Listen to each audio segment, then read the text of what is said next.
ఈ భూప్రపంచంలోనే ఎక్కడా లేని అద్భుతమైన ఆలయం శ్రీ మహావిష్ణువు అర్ధనారీశ్వరుడిగా వెలిసిన ఏకైక ఆలయం. ముందు పురుష రూపం, వెనక పద్మిని జాతి స్త్రీ రూపం. అదే రాలి గ్రామంలో వెలిసిన శ్రీ చెన్నకేశవ జగన్మోహిని ఆలయం. నిత్యం ఈ స్వామివారి పాదాల వద్ద గంగ ప్రవహిస్తూనే ఉంటుంది.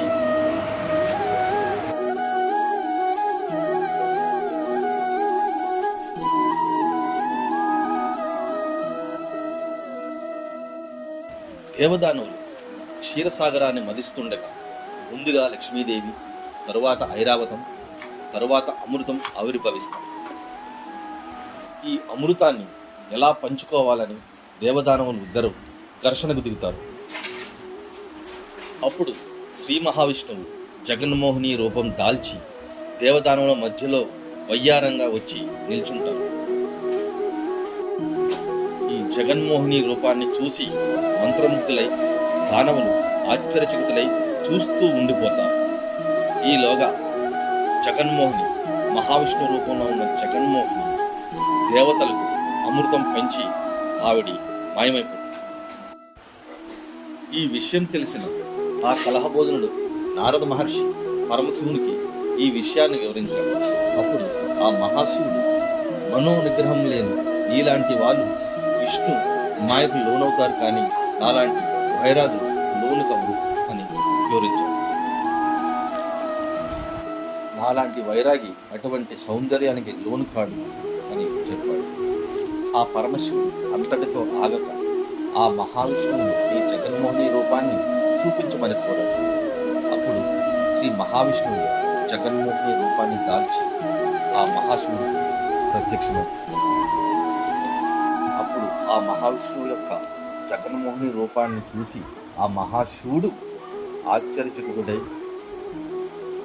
వైరాగి అయిన ఆ మహాశివుడు ఆ జగన్మోహిని రూపాన్ని చూసి మోహించి ఆమె వెంటబడ్డాడు. జగన్మోహిని రూపంలో ఉన్న మహావిష్ణువు పరమశివుడి చేతికి చిక్కకుండా పరిగెడుతూ భూలోకం వరకు వచ్చేశాడు.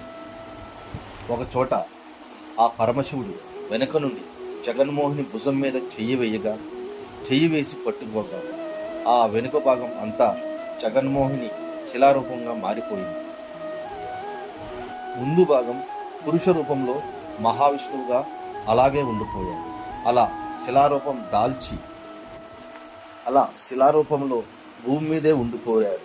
ఎక్కడైతే ఆ శివుడు వెనుక నుండి పట్టుకున్నారో ఆ శివుడు చెయ్య జగన్మోహిని సిగకు తగిలి సిగ నుండి చామంతి పువ్వు రాలి కింద పడడంతో ఆ ప్రదేశానికి రాలిగా పిలుస్తారని ఇక్కడి ప్రజల నమ్మకం.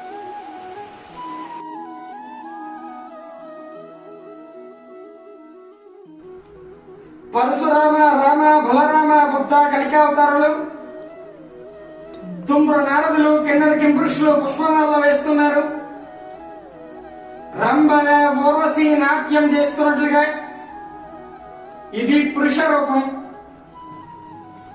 స్త్రీ ఆకారం, మోహిని ఆకారం, శిఖ చుట్టుకున్నట్టుగా శిఖ, చామంతి పుష్పం గురుల నైపుణ్యత, దండ కడియాలు, కచ్చా పోసి చీర కట్టుకున్నారు. పుట్టుమచ్చ తెల్లగా పొడవుగా ఉంది. పద్మిని జాతి స్త్రీ లక్షణం, కాల కందెలు, గజ్జెలు.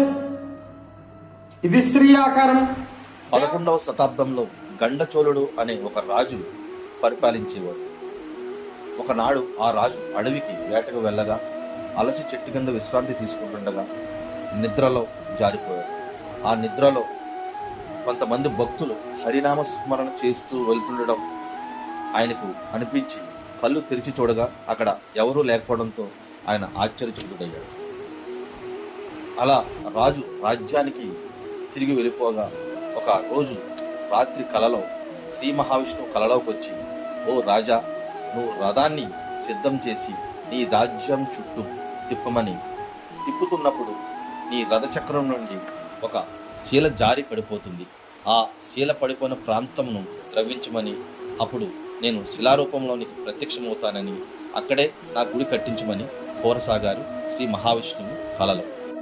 నిద్రలోంచి మేల్కొన్న ఆ మహారాజు మరుసటి రోజు శ్రీ మహావిష్ణువు కలలో చెప్పిన విధంగా రథాన్ని సిద్ధం చేసి రాజ్యమంతా తిప్పసాగాడు. అప్పుడు ఒక ప్రదేశంలో రథానికి ఉన్న శిల జారి పడడంతో అక్కడ త్రవ్వించగా 5 అడుగుల ఎంతో అద్భుతమైన, ఎంతో అందమైన శాలిగ్రామ శిలారూపంలో శ్రీ మహావిష్ణువు బయటకు వచ్చారు.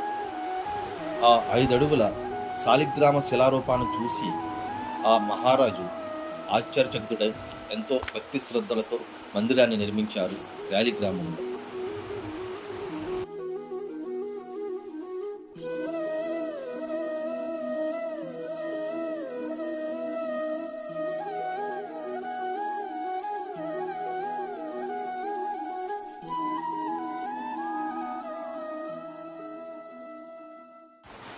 ఈ ర్యాలీ గ్రామం రావులపాలెనికి అతి సమీపంలో, అమలాపురానికి 35 కిలోమీటర్ల దూరంలో, రాజమహేంద్రవరానికి 35 కిలోమీటర్ల దూరంలో వేంచేసి ఉన్నది. శ్రీ జగన్మోహిని కేశవ స్వామి వార్ల కళ్యాణోత్సవాలు చైత్ర శుద్ధ నవమి ప్రభృతి పూర్ణిమ వరకు 7 రోజులు, శ్రీ గోపాలస్వామి వారి కళ్యాణం జ్యేష్ఠ శుక్ల ఏకాదశి పూర్ణిమ వరకు 5 రోజులు, శ్రావణ బహుళ అష్టమి శ్రీకృష్ణ జన్మాష్టమి మహోత్సవములు, కార్తీక మాసంలో క్షీరాబ్ది ద్వాదశి కార్తీక పౌర్ణమి మహోత్సవములు, ధనుర్మాసోత్సవములు, వైకుంఠ ఏకాదశి, మాఘమాసంలో భీష్మ ఏకాదశి ఉత్సవములు ఎంతో ఘనంగా ఇక్కడ నిర్వహిస్తారు. हे केशव हे माधव हे गोविन्द रक्ष रक्ष पाहि पाहि परमानन्द।